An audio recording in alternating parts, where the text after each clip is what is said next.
Hello दोस्तों, कैसे हैं आप सब लोग। उम्मीद करता हूँ आप सब लोग अच्छे होंगे, तंदुरुस्त होंगे। मैं हूँ साजिद और आप देख रहे हैं मेरा YouTube channel study with Sajid. दोस्तों, आज से हम लोग एक नया टॉपिक शुरू करेंगे हिस्ट्री का, जहाँ से बहुत सारे सवाल आते हैं पूरी हिस्ट्री में। अगर सबसे ज्यादा सवाल कहीं से आते हैं तो वो होते हैं मॉडर्न इंडिया से। यहाँ से आपको हर एग्जाम में, चाहे आप कोई भी एग्जाम की तैयारी कर रहे हो, वहाँ आपको सवाल देखने को मिल जाते हैं। हमारा टॉपिक होगा यूरोपियों का आगमन। मॉडर्न इंडिया का शुरुआती चैप्टर है ये। और यहाँ से हम देखेंगे कि कौन कौन सी कंपनियां हैं, यूरोपीय कंपनियां हैं जो भारत में आती हैं। उसकी पृष्ठभूमि को जानने की कोशिश करेंगे और ये भी जानने की कोशिश करेंगे कि उन कंपनियों से आने के बाद उन कंपनियों के आने के बाद क्या प्रभाव पड़ता है। तो एक एक करके हम लोग सब जानने का प्रयास करते हैं। आप लोग अंत तक बने रहिए। और अगर आप लोगों को मेरा प्रयास अच्छा लगता है दोस्तों, तो वीडियो को लाइक करिएगा, चैनल को सब्सक्राइब करिएगा और अपने दोस्तों को भी शेयर कर दीजिएगा। चलिए दोस्तों, आज हम लोग यूरोपीय कंपनियों के आगमन के बारे में बात करते हैं। तो जब हम लोग यूरोपीय कंपनियों के आगमन की बात करते हैं तो सबसे पहले कौन आता है भारत में? पुर्तगाली आते हैं। सबसे पहले कौन आता है? पुर्तगाली।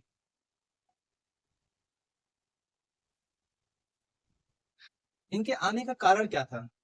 दोस्तों, भारत का व्यापार जो है यूरोपीय कंट्रियों से पहले से भी संचालित होता था। आप देखेंगे कि भारत जो है, भारत की जो सभ्यता रही है वो 5,000 सालों से भी अधिक की सभ्यता रही है। और हमारे यहाँ व्यापार जो होता था, आप देखेंगे रोम से व्यापार अक्सर संचालित होता रहता था। तो रोम वासी किस रास्ते से आते थे? स्थलीय मार्ग से आते थे। और आप देखेंगे मध्य एशिया से, रोम से और अन्य जगहों से भी व्यापार होता रहता था। और वे किस रास्ते से आते थे? स्थलीय मार्गों से आते थे।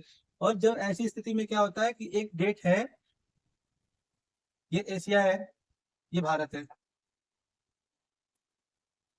ये भारत है और ये यूरोप है। इनका व्यापार कैसे होता था? स्थलीय मार्गों से होता था। और एक क्षेत्र है यहाँ पे कुस्तुनतुनिया, और इस क्षेत्र पे तुर्कों का अधिकार हो जाता है। तुर्कों का अधिकार कब होता है? 1453 में। जब इस क्षेत्र पे तुर्कों का अधिकार हो जाता है तो ये क्षेत्र जो होता है अवरुद्ध हो जाता है। और फिर क्या देखने को मिलता है कि जो यूरोपीय होते हैं उनको भारत से व्यापार करने का जो संबंध था वो टूट जाता है। तो अब ये इस यहाँ पे कब्जा होने की वजह से अब इनको कोई और रास्ता नहीं दिख रहा था। तो ऐसी स्थिति में क्या था कि इन्होंने भौगोलिक खोजों को प्रोत्साहन दिया। और भौगोलिक खोजों को प्रोत्साहन देने में सबसे ज्यादा योगदान दो देशों का है, और वो देश हैं पुर्तगाल और स्पेन। पुर्तगाल और स्पेन, इन्होंने सबसे ज्यादा भौगोलिक खोजों को प्रोत्साहन दिया। और इन्हीं की प्रोत्साहन की वजह से ही हम देखेंगे कि अन्य महाद्वीपों की खोज होती है।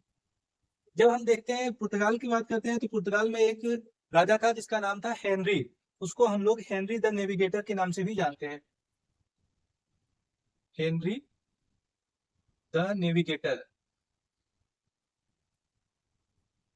इसने क्या किया था? हेनरी द नेविगेटर ने भौगोलिक खोजों को सबसे ज्यादा प्रोत्साहन दिया था। उसके बाद एक शासक होता है जॉन द्वितीय करके, जो कहाँ का शासक था? पुर्तगाल का वो भी था। उसने क्या किया कि उसने बार्थोलोम्यू डियास को भूगोल बार्थोलोम्यू डियास को यात्रा पर भेजा। और बार्थोलोम्यू डियास जब यात्रा पर आता है, बार्थोलोम्यू डियास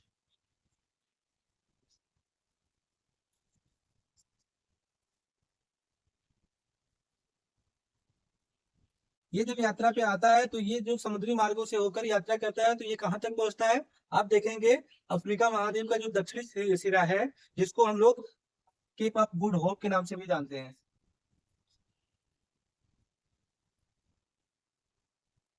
उसने इसका नाम दिया था केप ऑफ स्टॉर्म, यानी कि तूफानों का अंतरीप।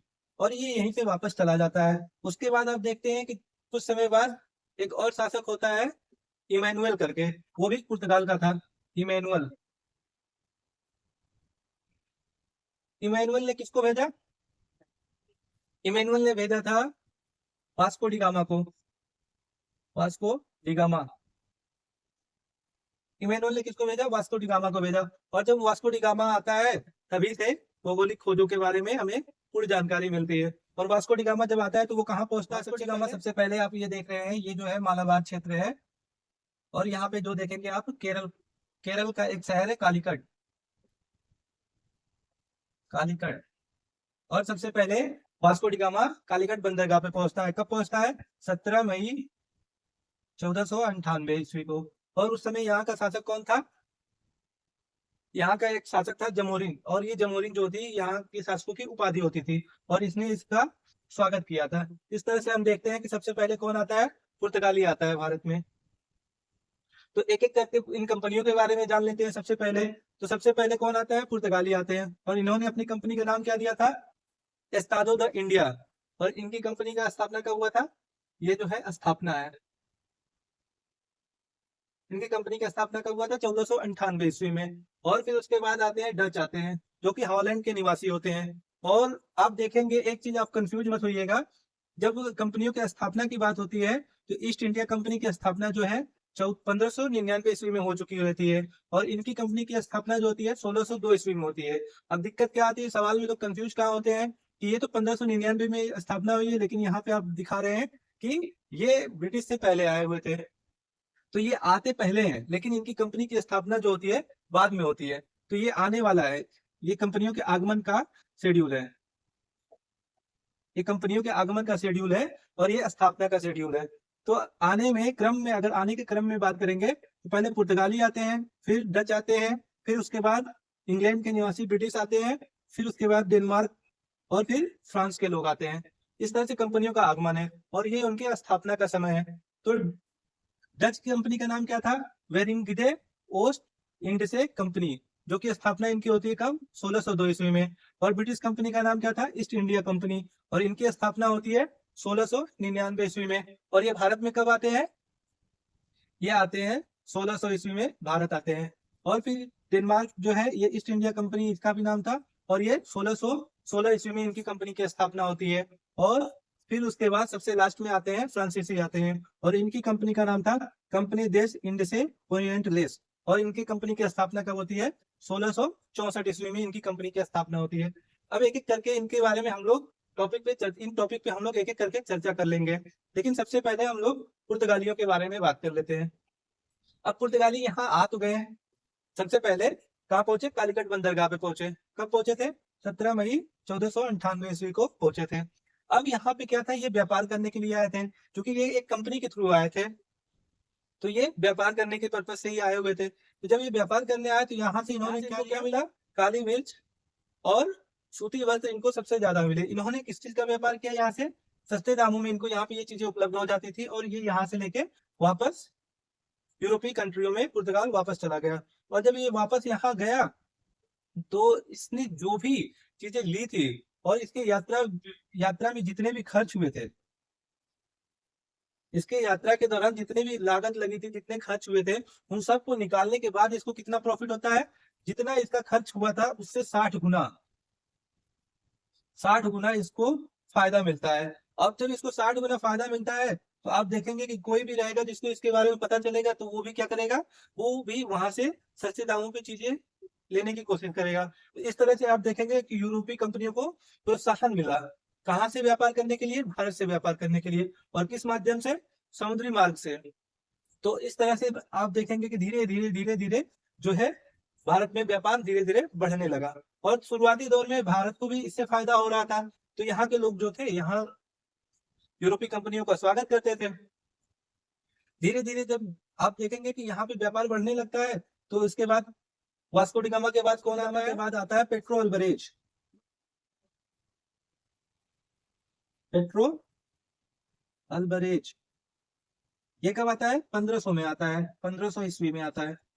और फिर उसके बाद 1500 ईस्वी के बाद फिर दोबारा वास्को डी गामा आता है। कब आता है? 1502 ईस्वी में आता है।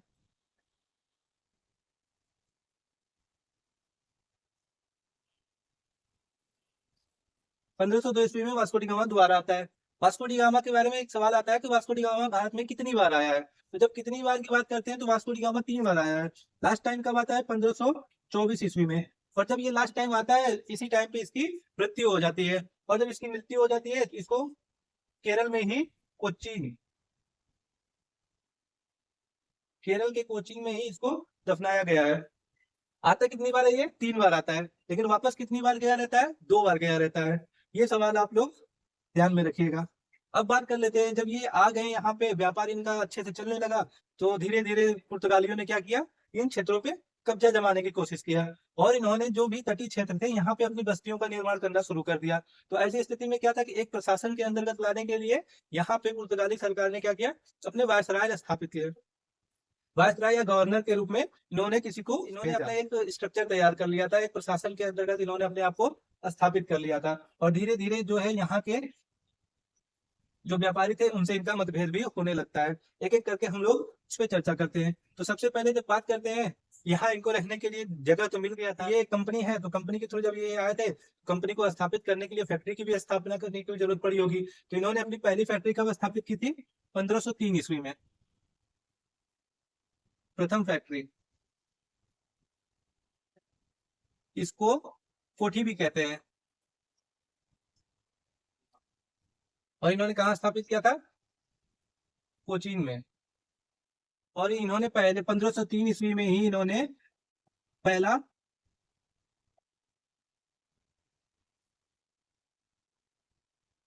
पुर्तगाली दुर्ग या इसी को हम लोग प्रथम यूरोपीय दुर्ग भी कहते हैं, क्योंकि ये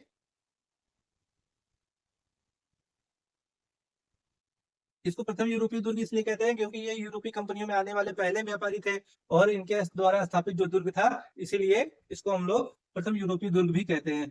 और ये दुर्ग स्थापित करने में किसको श्रेय दिया जाता है? अब आगे देखेंगे, एक वायसराय आता है जिसको हम लोग अल्बुकर्क के नाम से जानते हैं। अल्बुकर्क ने इसको स्थापित किया था।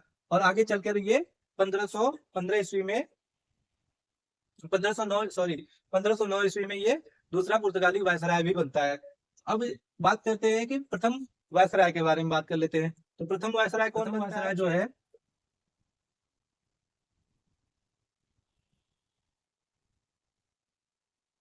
अल्मीडा, इसका पूरा नाम है फ्रांसिस्को डी अल्मीडा। दोस्तों नाम छोटे ही लिखा जाएगा क्योंकि बड़े नाम लिखने में दिक्कतें आती हैं और आपको याद करने में भी दिक्कत आएगी, तो इसलिए छोटे नाम ही आप याद करिएगा। अल्मीडा हो गया, अल्बुकर्क हो गया, निनो डी कुन्हो हो गया, ऐसे छोटे छोटे ही नाम अक्सर एग्जाम में भी पूछे जाते हैं। तो आप ये याद रखिएगा। क्या सबसे पहले इसने ब्लू वाटर पॉलिसी लाया, इसने क्या किया? ब्लू वाटर पॉलिसी लाया। इस ब्लू वाटर पॉलिसी की विशेषता क्या है कि ये जो आप देख रहे हैं हिंद महासागर का जो क्षेत्र है, अरब सागर हो गया, बंगाल की खाड़ी हो गया और हिंद महासागर का जो क्षेत्र है, पूरे समुद्री मार्ग पर इन्होंने कब्जा जमा लिया था। और जब इन्होंने कब्जा जमा लिया तो यहाँ के जो व्यापारी थे वो अब इनको इससे परमिट लेना पड़ता था। और ये क्या कहते थे, ये समुद्र की जो नीति थी, इनकी समुद्री नीति थी, इसके माध्यम से ये यहाँ पे व्यापार करने वालों को परमिट देते थे और यहाँ आने जाने वालों को सुरक्षा भी प्रदान करते थे। इनका पर्पस क्या था कि अगर आपको व्यापार करना है तो आप हमसे परमिट लीजिए और समुद्र के माध्यम से आप कहीं भी अपना व्यापार कर सकते हैं। और उसके लिए इनको टैक्स भी देना पड़ता था। धीरे धीरे दोस्तों ये इतने शक्तिशाली हो गए थे समुद्र में कि इनको अकबर को भी इनसे परमिट लेना पड़ता था। अकबर भी इनसे व्यापार करने के लिए यहाँ पे इन क्षेत्रों में परमिट लेना पड़ता था, उसको भी परमिट लेना पड़ता था। वो कहावत तो आपने सुनी है ना दोस्तों कि पानी में रह के मगर से वैर नहीं कर सकते। तो ये यहाँ पे क्या थे, बहुत ही शक्तिशाली थे और इनसे कोई उलझना नहीं चाहता था। और इस क्षेत्र पे पूरी तरह से उसने नियंत्रण स्थापित कर लिया। और जब यहाँ पे नियंत्रण स्थापित कर लिया तो जाहिर सी बात है कि मतभेद तो होना स्वाभाविक है, क्योंकि पहले यहाँ मुक्त व्यापार होता था और किसी तरह का कोई टैक्स नहीं देना पड़ता था। तो ऐसी स्थिति में यहाँ पे आप देखेंगे महाराष्ट्र में एक चौल बंदरगाह है, चौल बंदरगाह है। और 1508 ईस्वी में 1508 ईस्वी में इसी बंदरगाह के तट पे एक युद्ध होता है जिसको हम लोग चौल युद्ध के नाम से भी जानते हैं। और इस युद्ध में पहली बार गुजरात और मिस्र की सेना ने, गुजरात और मिस्र और पुर्तगालियों के मध्य ये युद्ध हुआ था और इसमें पुर्तगालियों की हार होती है, पुर्तगालियों की इसमें हार होती है। फिर क्या था दोस्तों कि जब ये पहली बार ये हार हो गया तो ये युद्ध जो है निरंतर जारी रहा। और 1509 ईस्वी में अल्मीडा ने इन संयुक्त सेनाओं को पराजित करके यहाँ पे एक क्षेत्र है दीव, इस पे कब्जा कर लिया। और इस तरह से आप देखेंगे कि इन क्षेत्रों पे पुर्तगालियों का एकाधिकार स्थापित हो जाता है और वो धीरे धीरे समुद्र के स्वामी बन जाते हैं। अब इसके बाद एक और आता है गवर्नर, जिसको हम लोग अल्बुकर्क के नाम से जानते हैं। ये जो है पुर्तगालियों का दूसरा गवर्नर था और इसके जो समय था 1509 से लेके 1515 ईस्वी तक ये गवर्नर रहता है। ये जो है अल्बुकर्क को वास्तविक संस्थापक माना जाता है। वास्तविक संस्थापक, इसको वास्तविक संस्थापक क्यों माना जाता है दोस्तों? क्योंकि अगर आप देखें अल्मीडा ने क्या किया था, अल्मीडा ने यहाँ पे व्यापारिक कोठियों को बनाया था और इस क्षेत्रों में धीरे धीरे अपनी सैन्य क्षमता को मजबूत किया था। लेकिन इसको वास्तविक संस्थापक इसलिए माना जाता है क्योंकि इसने पूरे हिंद महासागर क्षेत्र पे अपना एकाधिकार स्थापित कर लिया था। इसका प्रशासन पर नियंत्रण हो चुका था और जो आसपास के जो जितने भी छोटे छोटे क्षेत्र हैं उन द्वीपों पर इसने कब्जा कर लिया था। इसलिए इसको पुर्तगालियों का वास्तविक संस्थापक भी कहा जाता है। पुर्तगाल साम्राज्य का वास्तविक संस्थापक किसको माना जाता है? अल्बुकर्क को माना जाता है। और इसने क्या किया, 1510 ईस्वी में, ये जो 1509 ईस्वी में ये गवर्नर बनता है और 1510 ईस्वी में यहाँ पे आप देखेंगे गोवा है, गोवा, और यहाँ का शासक बीजापुर का शासक था, बीजापुर का शासक था यूसुफ आदिल शाही, यूसुफ आदिल शाही। यूसुफ आदिल शाही से इसने 1510 ईस्वी में गोवा को छीन लिया था।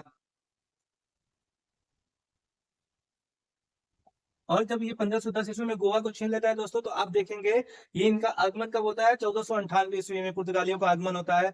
और गोवा जो है भारत के अधीन कब आता है? 1661 ईस्वी में, सॉरी 1961 ईस्वी तक ये इस पे कब्जा जमाए रहते हैं। यानी कि आजादी के बाद तक इनका इस क्षेत्र पे, गोवा पे कब्जा रहता है और ये 1661 ईस्वी में इस पे भारत सरकार का नियंत्रण होता है। तो इस तरह से इन्होंने गोवा को इससे छीना था, यूसुफ आदिल शाही से छीन लिया था। और फिर यहाँ पे आप देखेंगे मुंबई वाले क्षेत्र में बहुत सारे द्वीप है, जिसमें बसीन द्वीप है, बसीन है, मुंबई है, चौल है, सालसेट द्वीप है। इन द्वीपों पर धीरे धीरे इन लोगों ने कब्जा जमा लिया था और इस तरह से इन्होंने पूरे क्षेत्रों पे अपना नियंत्रण स्थापित कर लिया। और फिर बाद में इसने क्या किया, अल्बुकर्क ने एक अपनी पॉलिसी चलाई और इसने क्या किया कि भारतीय महिलाओं से विवाह करने को प्रोत्साहन दिया।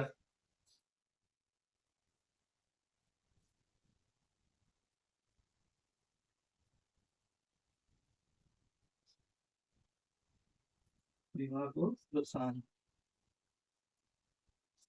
भारतीय महिलाओं से विवाह को प्रोत्साहन क्यों दिया गया? क्योंकि जब ये इन क्षेत्रों में आए थे तो ये जो थे ये बहुत ही असहिष्णु थे, ये धार्मिक रूप से भी असहिष्णु थे और बहुत ही कट्टर थे और इनकी तादाद भी यहाँ पे कम थी। इन्होंने क्या किया कि भाई भारतीय महिलाओं से विवाह को प्रोत्साहन दिया ताकि लोग इनकी इज्जत भी करेंगे और जब लोग इनकी इज्जत करेंगे, इनके साथ संबंध स्थापित करेंगे तो इस तरह से इनकी तादाद भी बढ़ेगी और यहाँ पे इनकी जो है इन क्षेत्रों पे इनका नियंत्रण अच्छे से स्थापित हो जाएगा। इन क्षेत्रों पे धीरे धीरे ये नियंत्रण स्थापित कर लेंगे और लोगों के दिलों में जगह भी बना लेंगे। लेकिन ये इसमें सफल नहीं होते हैं क्योंकि ये बहुत ही धार्मिक रूप से कट्टर थे और ये धीरे धीरे इनको धर्म परिवर्तन भी कराते रहते थे। तो इसने, अल्बुकर्क ने गोवा में सती प्रथा को भी प्रतिबंध किया था, गोवा में सती प्रथा को प्रतिबंधित किया था। और फिर आप देखेंगे दोस्तों यहाँ पे, आप देखेंगे इन वाले क्षेत्रों में जो होता है, आप देखेंगे चूंकि मतलब जगह कम, पर्याप्त कम जगह कम है, तो यहाँ पे जो आप इंडोनेशिया देखेंगे, इंडोनेशिया का जो क्षेत्र है यहाँ पे भी बाद में व्यापार के लिए लोग जाते थे। तो यहाँ पे क्या था, यहाँ से भी मसालों का उत्पादन। अल्बुकर्क ने वो उस वाले क्षेत्र पे, यहाँ पे मलक्का है, मलक्का और हरमुज, यहाँ पे जो है ये व्यापारिक मंडी है। ये क्या है? व्यापारिक मंडी। ये क्या है? व्यापारिक मंडी है। और यहाँ पे भी इसने 1511 ईस्वी में, 1511 ईस्वी में यहाँ पर भी इसने कब्जा जमा लिया था। अब देख रहे हैं धीरे धीरे दोस्तों हिंद महासागर में इसका जो है नियंत्रण धीरे धीरे बढ़ता जा रहा है। इसने पूरे हिंद महासागर पे नियंत्रण स्थापित कर लिया था और इस तरह से इसने पुर्तगालियों को समुद्र का स्वामी बनाने में पूरा योगदान दिया था। इसके बाद एक और गवर्नर आता है, नीनो डी, अगला वायसराय है नीनो डी कुन्हो। नीनो डी कुन्हो ये कब आता है? 1529 से लेके 38 तक ये वायसराय रहता है। और इसने क्या किया था दोस्तों, हमने देखा कि 1510 ईस्वी में अल्बुकर्क ने गोवा को छीन लिया था और इसने 1530 ईस्वी में, 1530 ईस्वी में कोचीन की जगह पे गोवा को राजधानी बनाया, गोवा को राजधानी बनाया। अब इनका व्यापार का नियंत्रण कहाँ से हो रहा था? गोवा से होने लगा था। और जब ये शुरू में आए थे, इन्होंने पहली कोठी कहाँ बनाई थी? कोचीन में बनाई थी, और पहला दुर्ग भी उन्होंने यहीं बनाया था। अब इनके व्यापार का मुख्यालय कहाँ हो गया? हेडक्वार्टर गोवा हो गया, और इन्होंने इसको पुर्तगालियों की व्यापारिक राजधानी भी और इनका जो व्यापार है दोस्तों, आप देखेंगे दक्षिण पूर्वी एशिया में इनका व्यापार कहाँ से होता था? यहाँ पे एक जगह है तमिलनाडु में, नागपट्टनम।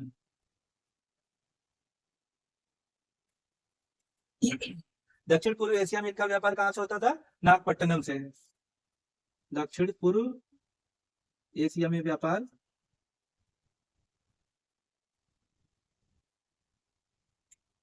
कहाँ से होता था? नागपट्टनम।